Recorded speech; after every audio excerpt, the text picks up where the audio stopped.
Heroes Reborn Doom is the final issue published as part of the Heroes Reborn event back in January of the year 2000. We're already familiar with the creative team of this particular book. We've got author Chris Claremont, penciler Mike McKone, inker Mark McKenna, and Mark Bernardo did the colors. This is the same team that produced our first one-shot, Heroes Reborn Doomsday, so it's a nice cute little bookend. Doom opens in the African nation of Wakanda. Having just completed a visit there, cementing an alliance with the new government and royal family, Dr. Doom was forced to defend the nation when the Weaponeers of Al-Khalad attacked. Doom had heard of the Weaponeers in his travels. They had been moving across the African continent, conquering it with their high-tech weaponry. If Al-Khalad had left Wakanda alone, Doom would have been content to leave the man to his own devices, to be honest. Now that Doom has an alliance with Wakanda, though, he is honor-bound to defend it, and his allies move through the Weaponeers with brutal efficiency. At Dr. Doom's side, of course, is Sarah Dunbar, aka Lancer. Her lances of solar plasma cut through the men like a hot katana through soft butter. The oily black substance called Divinity, captured by Doom in the Heroes Reborn Ashima one-shot, aids them as well. It coats the Weaponeers in its own substance, possessing them until it consumes their life force, and then moves on to the next victim. Third is a newcomer, Shakti, an Indian sorceress who rules over San Francisco. She kills with but a gesture and a smile, enjoying the act. Long, ponytailed black hair whips around her, as does the patterned shawl that she wears over her shoulders. The men around her are engulfed in green energy, and then they just drop. Next is Technarx, Technarx, a techno-organic being. It appears to be vaguely male in shape, but with no human face. A blank yellow partitioned area is where a face would be, and two thick branches come from either side of its head, connecting to the back of its shoulders. We can't see it here, but it also has backward-facing knees like a goat. Technarx touches one of the Weaponeers, infecting them with its transmode virus. Once the virus has consumed its host, Technarx drains them of its life energy, what it calls their life glow, and it kills them. The final combatant is Dorma, Queen of Atlantis, who wears a water breather on her face as she fights. Blue-skinned and barely armored, Dorma fights like a shark, tearing through her enemies with a careless abandon. This is the group of allies that Doom has built to save the reborn Earth from the mad grip of the Apostate. Yeah, good luck with that, reborn Earth. Anyways, my name is Ben, and this is Comic Book Breakdown, episode 12.20, Heroes Reborn, Doom.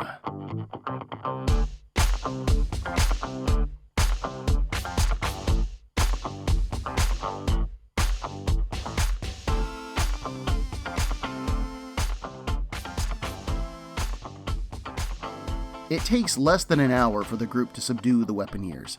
This is too late for the new ruling family, though. Doom annexes Wakanda in the wake of their deaths, telling the others to offer the Weaponeers their lives in exchange for their fealty. Dorma and Shakti warn against this. The best enemy is a dead one, after all. But Doom knows that in order to rule, a monarch needs subjects.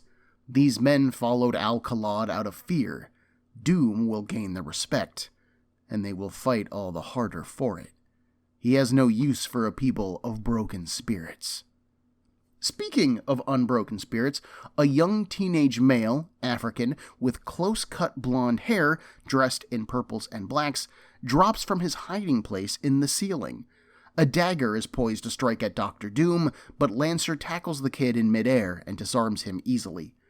The boy, referred to only as the Crown Prince of Wakanda, accuses Doom of allying with the Weaponeers in order to kill his parents and steal Wakanda. But so long as he is alive, the prince will fight, and one day Wakanda will be free. Doom almost sighs. If his goal had been to kill the royal family, then the boy announcing himself to be their prince is a foolish decision, yes? Doesn't that make him a target? He orders Lancer to move the prince to his command vehicle, though. He is to be treated as an honored guest, while Doom and his commanders finish things up here. After a time, Doom returns to his craft and then visits Ashima, to whom he proudly declares a mission accomplished. Ashima doesn't buy it. The Wakandan royal family is still dead, and they failed in their mission. She goes on, angry at being held back from helping. She swore an oath to protect this world, but Doom won't let her help. Why? Dr. Doom gestures, and a pink energy field engulfs Ashima. He won't allow her to fight because she is incompetent at doing so. Ashima demands that he release her immediately, but he refuses. She shouts about being a celestial, a member of the fourth host, worthy of respect. But Doom grabs her by her hair and presses an energy knife to her throat. She was all of those things. Now she's human, with human weaknesses. She can't even escape his simple shekels anymore. How can he trust her life in the field? Angry, Ashima flexes and transforms into her celestial form for but a moment. Doing so breaks the energy shackles and knocks Doom back, but it also drains Ashima, and so she falls to the floor. Doom finds his feet first and approaches her, lecturing Ashima on knowing her weaknesses. But she says that she did, and she's faking.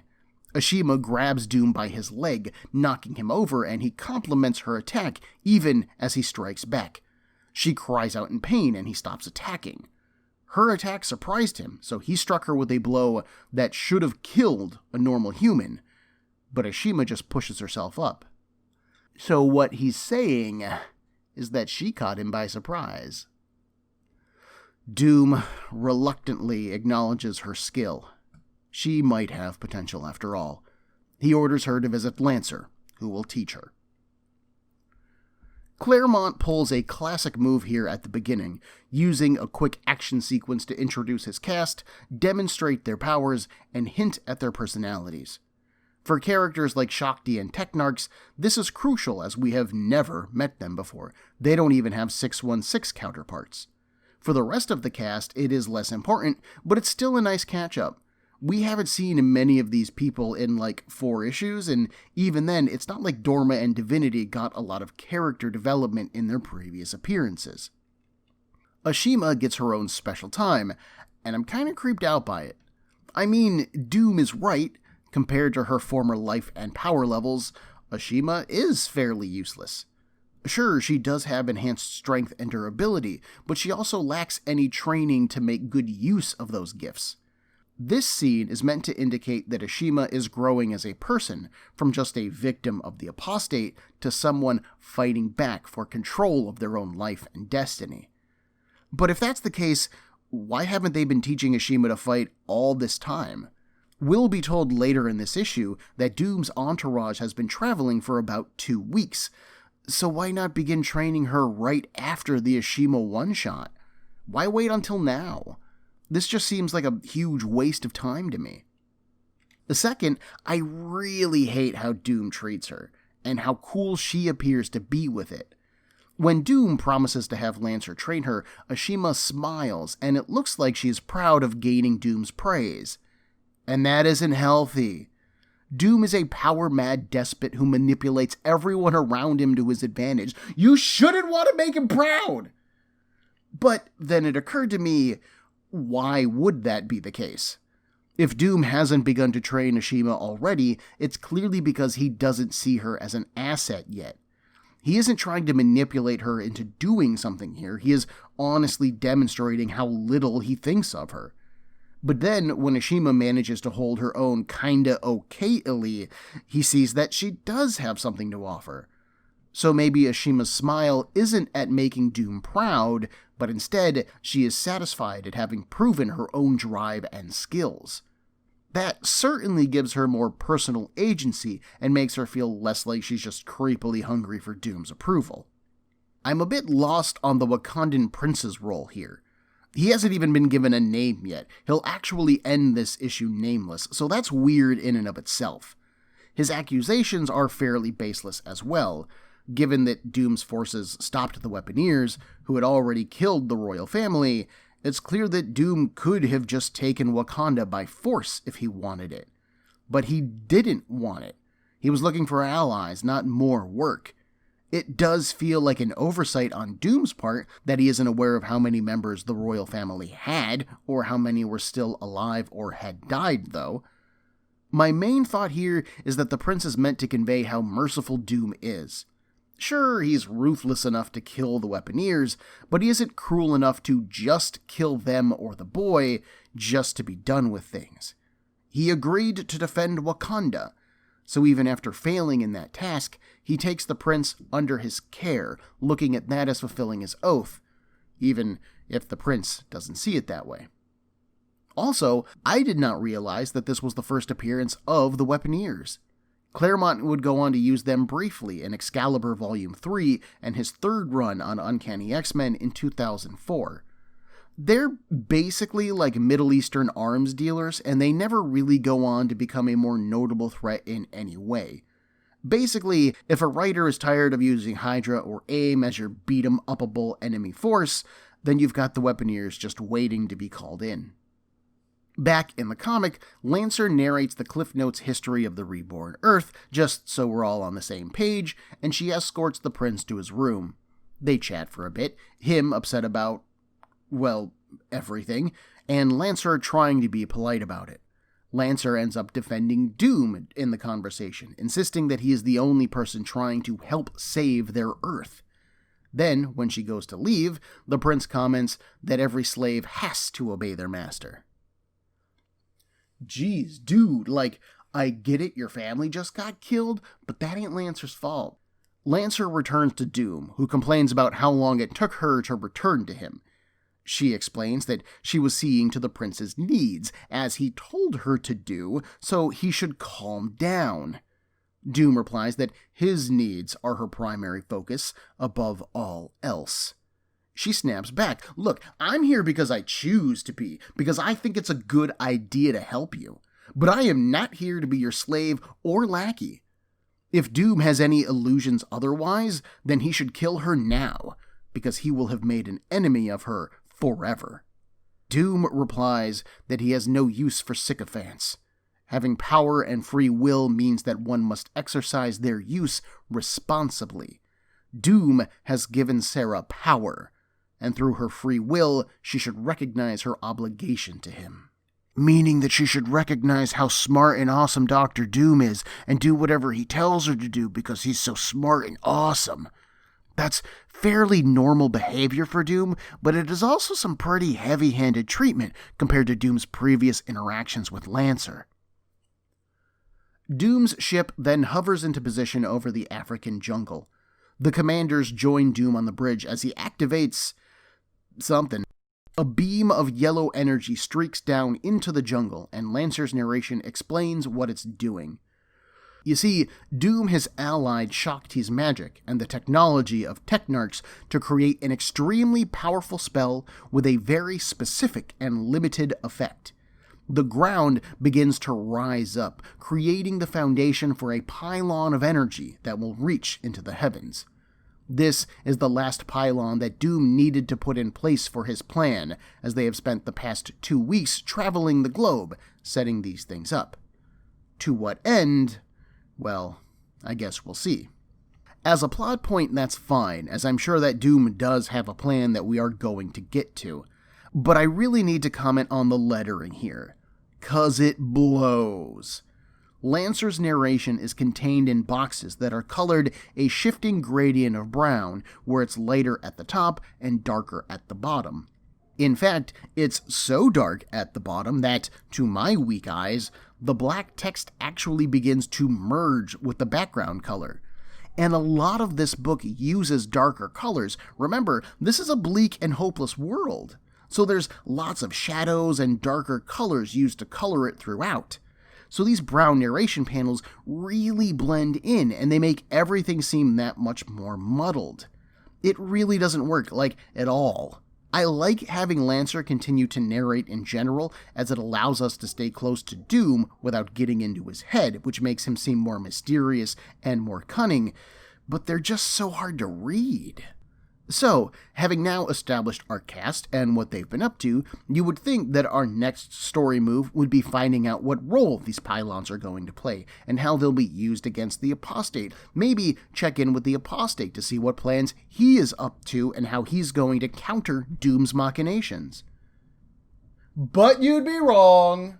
Instead, the story jumps to San Francisco, where we find Dorma swimming up a waterfall in order to gain access to the city.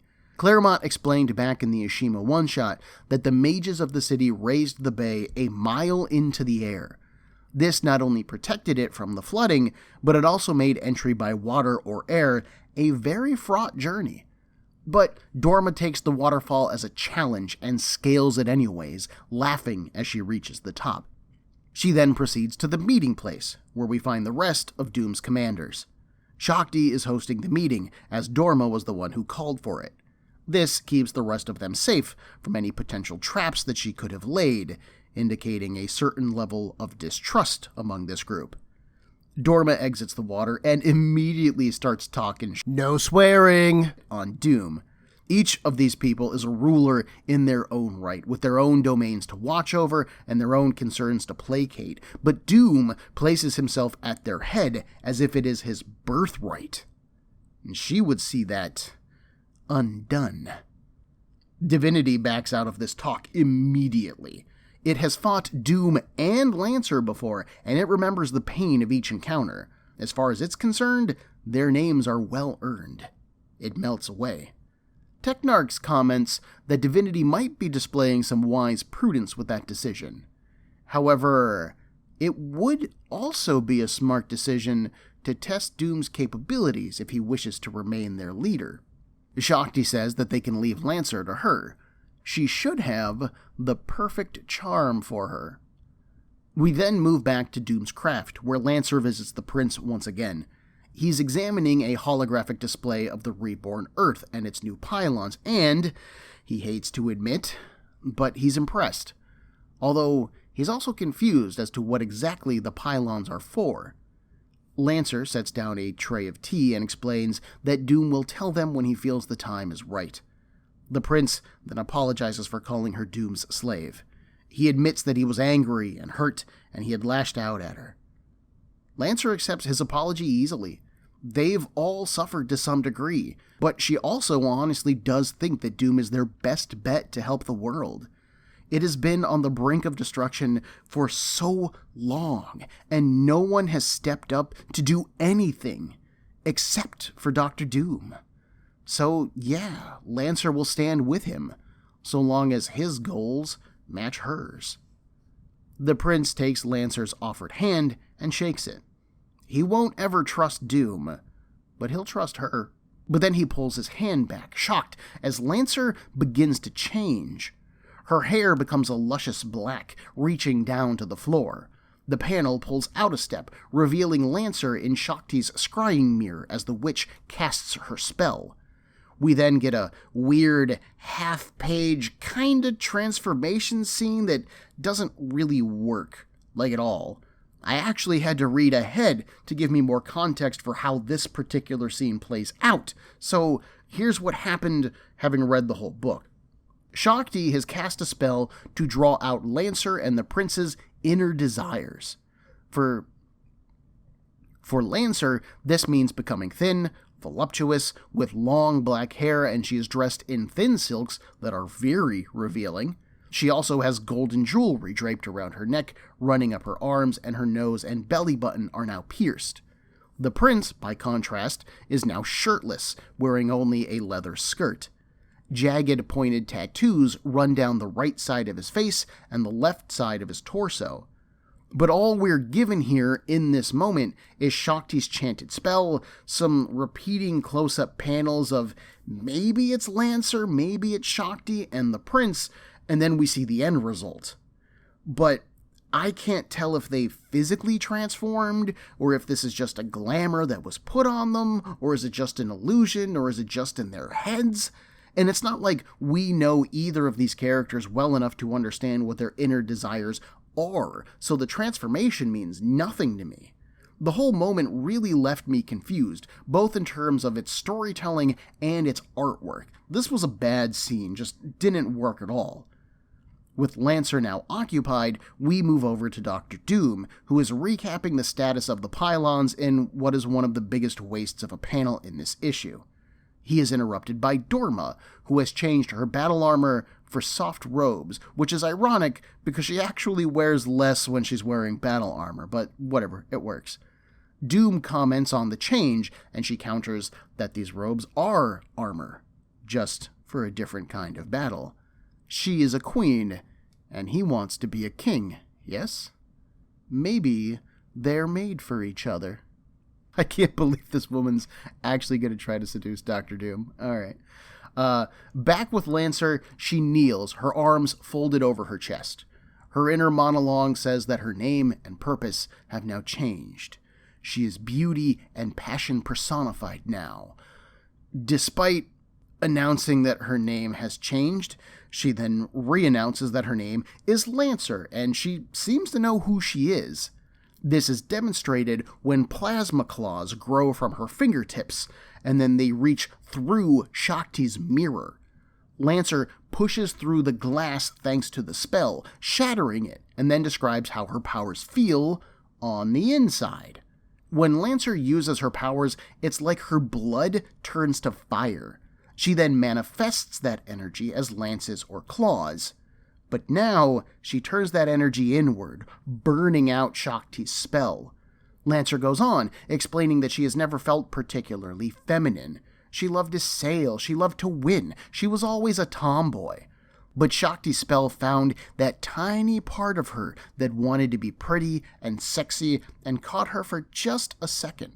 She describes it as wanting to be a princess, but whatever she turned into sure don't look like my conception of what a princess would look like. But now Lancer pushes free, and the spell rebounds on its caster. Both Lancer and the prince revert to their normal bodies, and Shakti kneels, kissing Lancer's feet. While Lancer is distracted by all of these events, Technarchs launches a tendril of its material into the small of her back. Real quick, I want to point out a small thing. When the spell rebounds on Shakti, Lancer comments that one of her friends told her that when a magic spell is broken, it rebounds on its caster by tenfold, and this was told to her back in the before times, before the world was ruined. And okay, that is fine as a rule of magic, but that is a weird topic of conversation, right? I know that magic is real in the Marvel Universe, but it's not exactly a common occurrence. Why does Lancer's friend know about magic at all? And especially what happens when it rebounds on its caster? And why are they talking about it? How are they talking about it? Is this the kind of conversation that she would have over coffee? Oh, hey, what have you been up to? Oh, the usual practicing my spells. Oh, Sarah, did you know when your victim breaks the spell you're casting, it turns back on you? By tenfold? No, Janice, I didn't know that. That's weird. Yeah, it sure is. What is that? I don't understand how that comes up. Weird aside, we return to Doom and Dorma. They have moved into the craft's lounge, where Dorma is pressing up against Doom like a bun on a hamburger. But Doom isn't rising to the bait, so Dorma gets up to leave, disappointed. But before she can leave, a voice off-panel tells her to stop. Then the next panel shows, a woman's head with blue skin, but now she is wearing, thick green armor. And she says, quote, "Your armor is open. At last you're vulnerable. Now is the time to strike." End quote. And the last word bubble is a hard-to-read deep blue. So, did Dorma turn around and then transform into whatever she transformed into? Or did the camera turn around and it is now showing us Doom, who is transformed for some reason? If it is Dorma transforming, then why is she transforming? Why would Doom open his armor for her? And, I know the obvious reason, but, Doom has never been a man to take his armor off, not even for sexy times. He's never even shown an interest in Dorma physically. In fact, he's blatantly aware that Dorma has plans to seduce him in order to gain an upper hand in their relationship. Why would he open his armor for her? That's just stupid. This moment doesn't make any kind of sense. Like, the Lancer and Shakti scene was really annoying, but it wasn't too problematic, because, like, magic doesn't necessarily have to make sense. And in continuing to read, I was able to put together the context clues explaining what had happened in that scene. But here, the artwork is confusing me again. Like, this scene doesn't make any sense. I've gone from being vaguely puzzled by what is happening to genuinely angry, and that's not what a comic book should do. What's actually happening here is Dorma is being revealed to be the Apostate. He's just been pretending to be here, but the moment just doesn't sell that at all. Anyways, the blow from Technarchs has infected Lancer with the transmode virus, beginning her transformation into a techno-organic being. She stumbles out onto the balcony, trying to get away from Technarchs, her mind being consumed under the programming that now assaults it. But it doesn't take. Lancer keeps hold of her mind, and she spits computer chips from her mouth as the Technode virus falls away from her. Apparently, her powers make her immune to magic and the transmode virus. Pretty neat.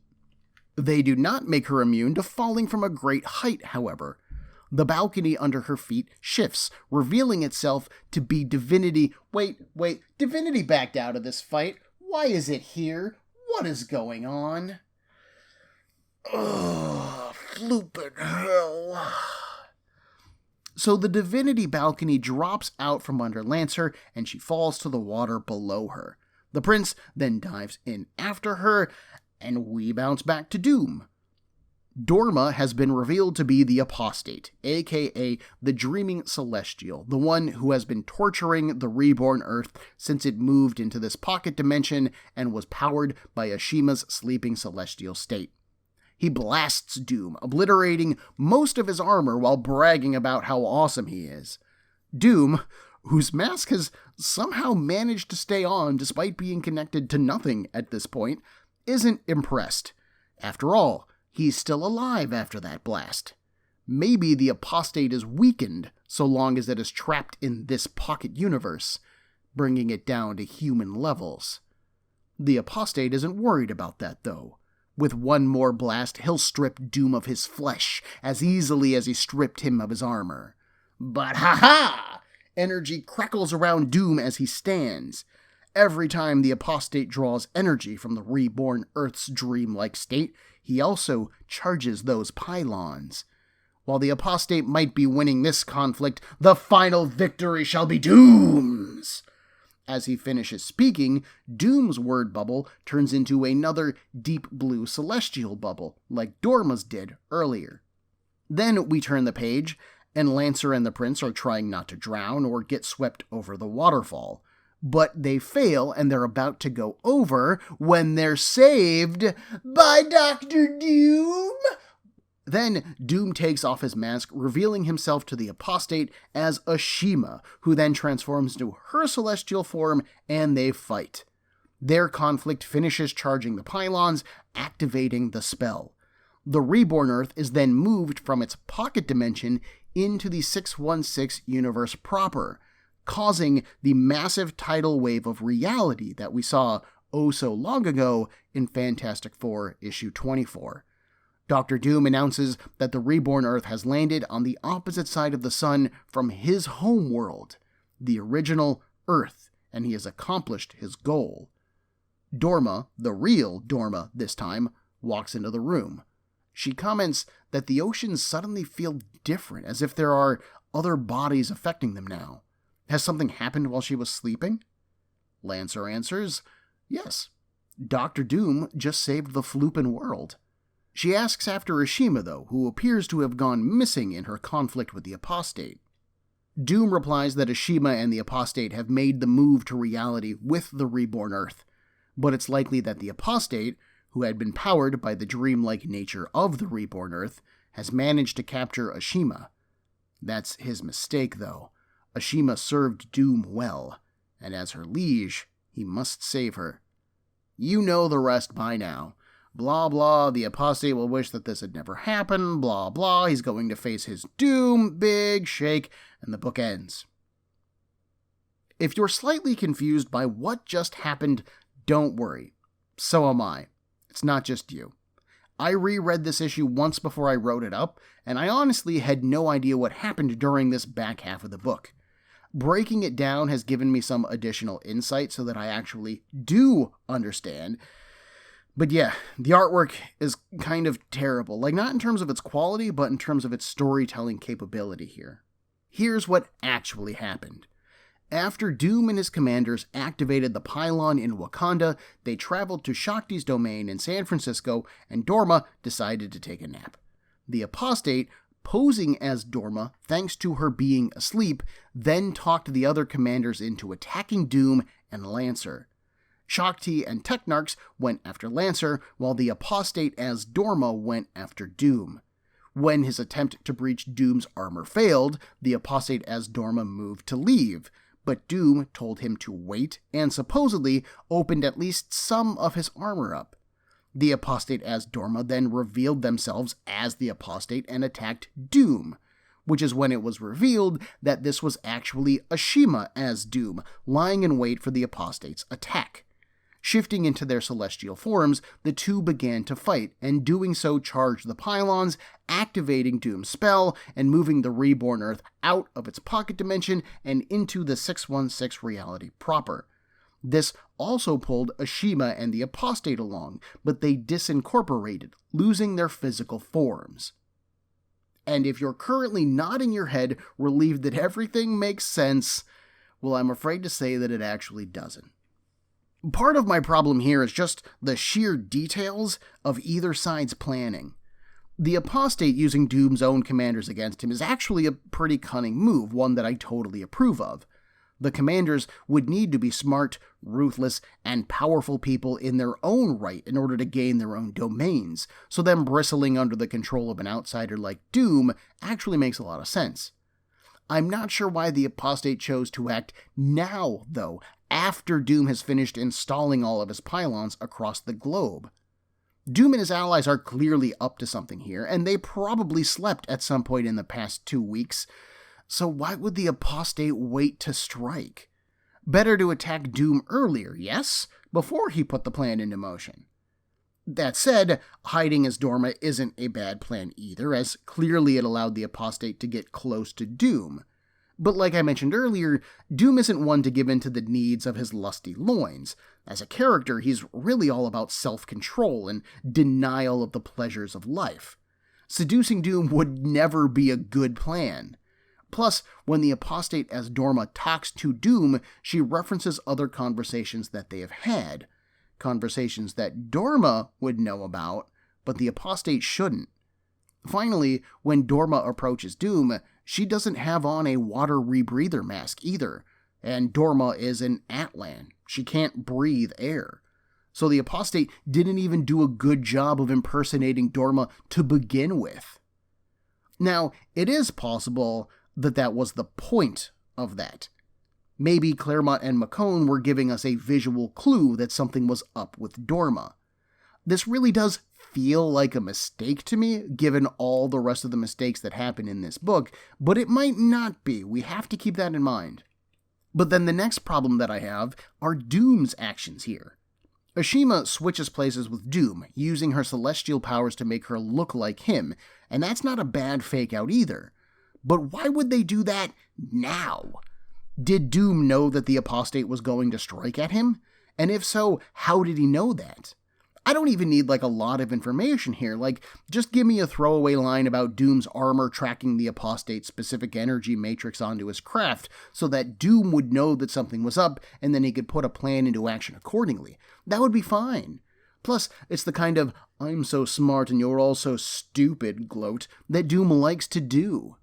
And if Doom's use of Ashima was just to have her impersonate him, then why did Claremont do the scene earlier in this issue where he sent her to Lancer for training? Lancer didn't even get a chance to train Ashima, and this bait-and-switch tactic comes out of nowhere. The whole point of that scene earlier was to indicate that Ashima isn't combat-savvy enough to hold her own against anything, ending with the promise of physical training to correct that weakness. But then Doom's use of her here doesn't rely on her physical strength at all. It relies on her deception abilities. If that's the case, the scene earlier should have been about Ashima faking Doom out with some kind of illusion, which would then give her the upper hand, and then she could have gloated about having uses other than being a battering ram. There are also a number of smaller complaints that I have that never get addressed that on their own aren't that big a deal, but when they just keep piling up, you end up having a problem. For example, why did Doom leave Wakanda and return to San Francisco at all? If the Dorma who riled up the commanders was the Apostate, then why did they do the scene where she swam up the waterfall? Did the Apostate as Dorma swim up the waterfall? Why wouldn't he just appear as Dorma on Doom's craft and then try to attack him? Why does Divinity help Shakti and Technarchs in their fight against Lancer when it clearly backed out of the conversation about that attack? Why is the Wakandan prince a character in this? He doesn't do anything at all. He's not critical to Lancer, maintaining her humanity when she's surrounded by evil Subanoviches. He doesn't help her against Shakti or Technarchs, nor does he actually save her when she falls in the water, nor does he play a role in the fight against the Apostate. He's just there throughout this issue, and I don't get why. Have Doom spare him, sure, but leave him in charge of Wakanda. That's fine. Don't drag him along for the fun of it. Those complaints aside, the broad strokes of this story work. Doom needed to ally with each individual that he was allied with in order to accomplish this task. He needed Shakti and her mages to help construct the spells. He needed Technarch's advanced technology to focus those spells in order to create the pylons. He needed Divinity to stop attacking him for 5 minutes. And he needed Dorma's permission to raise the oceanic pylons. While they are an odd fit of characters right now, they make sense in Doom's larger actions. I like that they're all fairly self-concerned or very alien-feeling too. Shakti and Dorma are both more concerned with gaining power for themselves and their domains than they are with saving the reborn Earth. Technarchs is really hard to read, as it is the least human out of the commanders, and that puts some distance between us and its motivations, but it does seem threatening and strange because of it. The same could be said for Divinity, which was a creation of the Apostate after all, and, even leashed, I would still consider it dangerous and untrustworthy. These four feel like the type of characters that you would need to be in order to survive in such a dangerous, chaotic world. Their designs are fairly unimpressive right now. Shakti and Dorma look very similar in terms of their size and builds, although thankfully one of them is blue, so that helps make them look different. Technarchs and Divinity are both large black masses, although Technarchs is a hard-edged computer man compared to Divinity's oily mass, but on the page and at a distance, they're fairly similar. The artwork throughout the issue, in general, looks good. Mike McKone does some good acting with the characters, backgrounds are rendered nicely, and the pages are laid out fairly well. But all of those strange transitions, like the big reveals that I mentioned, just don't work. Mike McKone's artwork is too normal, too grounded to really sell those ideas properly and how strange they are. None of those moments have the big image that I need to convey that Dorma is transforming into the Dreaming Celestial, that kind of thing. The panels were just moving too quickly. There's nothing to differentiate one scene from the next. There's no narration boxes to help explain the changes, and that's really all we would have needed. Just a simple and that's when Dorma reveals herself to be the Apostate, the Dreaming Celestial, and then you could explain how the Dreaming Celestial would impersonate Dorma. Or in the moment when Doom saves Lancer and the Prince, but then the next panel on the same page shows Doom taking his mask off to reveal himself as Ashima. That's super confusing. That doesn't make any sense. The spacing for that is so bad, and again, all I need is a little cutaway box that says inside Doom ship to show me that there's a location change and we're looking at a different Dr. Doom. But we don't get that, and it just doesn't work at all. And before that scene, the previous page was just panels of Lancer and the Prince almost drowning, about 90% of which could have been dumped in order to get to Doom saving them and then do Ashima's big reveal, giving it a proper moment where I could actually understand what was happening there. The coloring is inconsistent as well, too light in some parts and then suddenly too dark in others. The lettering certainly doesn't help things either. Lancer's narration boxes are nearly unreadable, as is the celestial balloons for the Apostate and Ashima. At the end, as Ashima and the Apostate start to fight, they do this big speech about the fight, and I honestly had to turn the flashlight on my phone on so that I could read those word balloons. That is terrible, man. It's one thing to read a poorly written story and be upset about that. It is another thing to not be able to read it at all.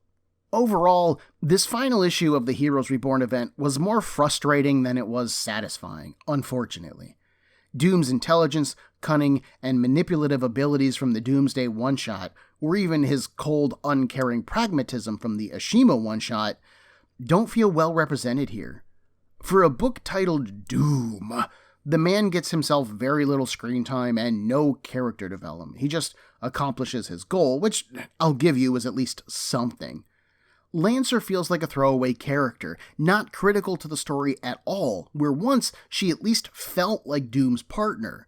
But instead of fighting by Doom's side, she's off visiting the pointless prince this entire issue, and then distracting the rest of the commanders from actually attacking Doom. The issue also feels the least connected to the previous two Claremont issues. Doomsday and Ashima clearly connect, as Ashima picks up character and plot threads that had been established in Doomsday. But this issue handwaves so much of the events that Dr. Doom did, including his new alliances and the construction of the pylons, as well as their future use. This brings me to my main problems with this event overall. Because I'm going to be honest with you folks, this sucked. And not even in the same way that the original Heroes Reborn titles sucked. Those were largely superficial changes to fundamentally good ideas. The worst books there just aren't consistent at all, on a moment-to-moment basis. But the line overall worked. You could read it. Fantastic Four Reborn was solid. Iron Man started good and then fizzled as it approached the end. Captain America actually somehow got worse when you tried to apply more storytelling consistency to it. And the Avengers book was honestly always kind of a mess, but it had some good ideas hidden in the pile of crap that it was.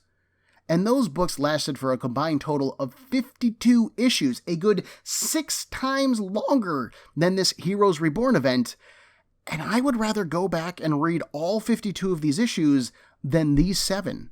Almost at all. And here's why. From a branding standpoint, the Heroes Reborn event is really underserved. First off, Fantastic Four issue 24, which leads into this event, doesn't tell you to read the event at all. There's nothing. I think there might be an ad in the book, and if you're reading the Fantastic Four, there's a good chance that you're going to look at something starring Dr. Doom anyway, so that's not a bad idea.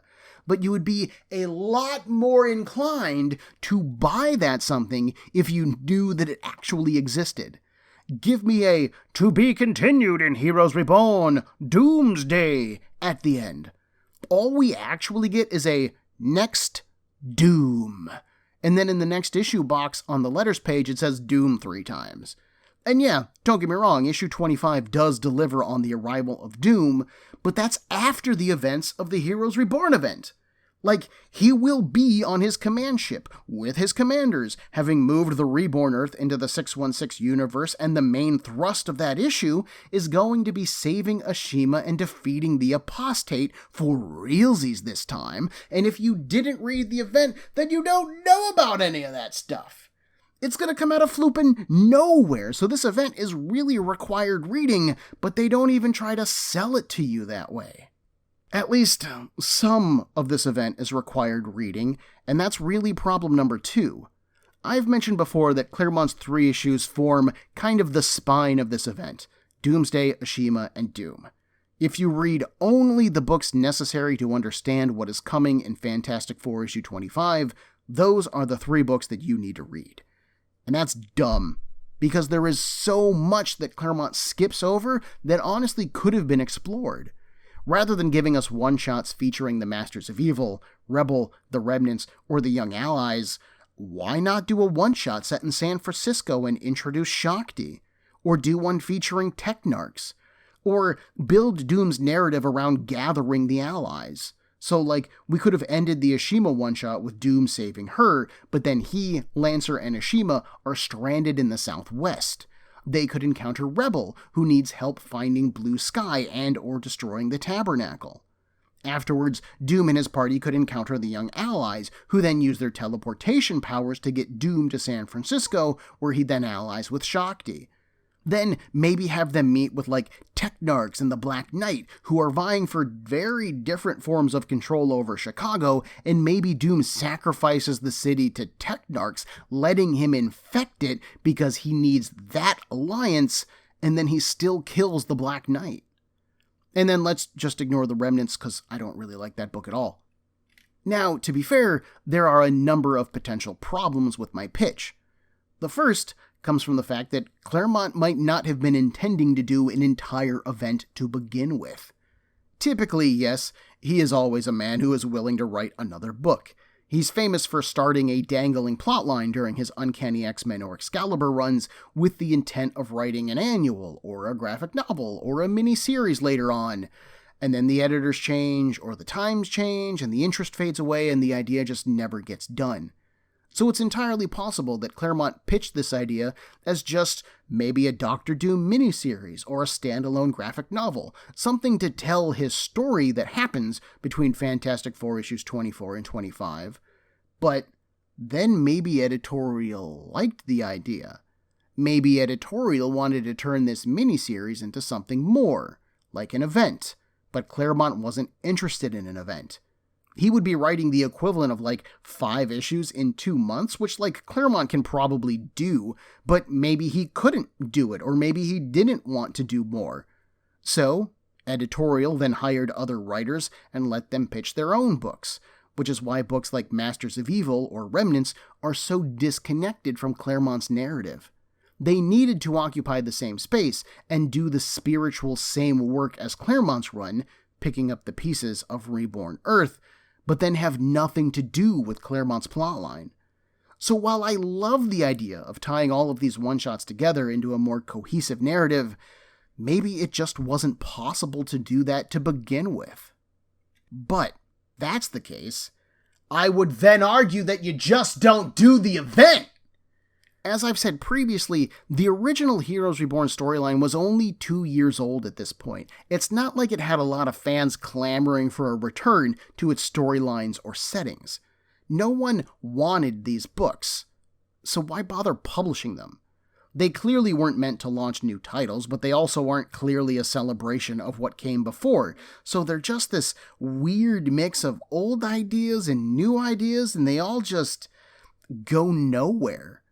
Even those ideas that are picked up again later, like Nycea's use of Rebel or the Young Allies and Thunderbolts, are treated as background ideas in that book, used to further that book's narrative than as their own concepts or ideas.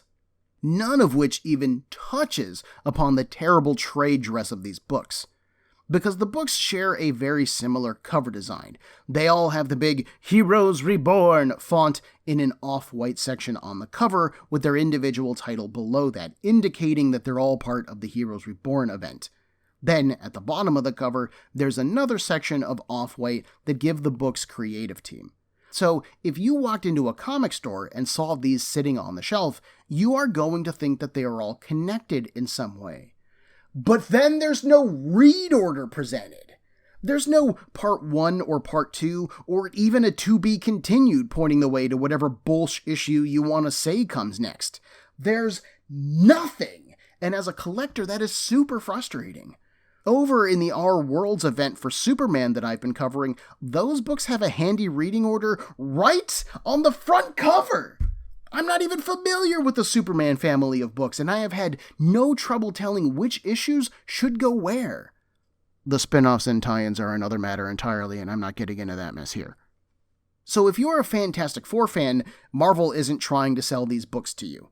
If you are a Chris Claremont fan, Marvel isn't selling these books to you because outside of Claremont's 3 books, the rest don't matter at all. And if you are a fan of the individual creative teams of those books, then cool, you've got one more book to buy, I guess, but then that book lacks context without Claremont's issues. So then you've got this weird thing going on where, like, if you buy Young Allies, you kinda need to buy the Doom-related stuff, but then the Doom-related stuff doesn't really have anything to do with Young Allies, and it's just a big mess. And at the end of the day, I don't know, maybe there's something fitting about that.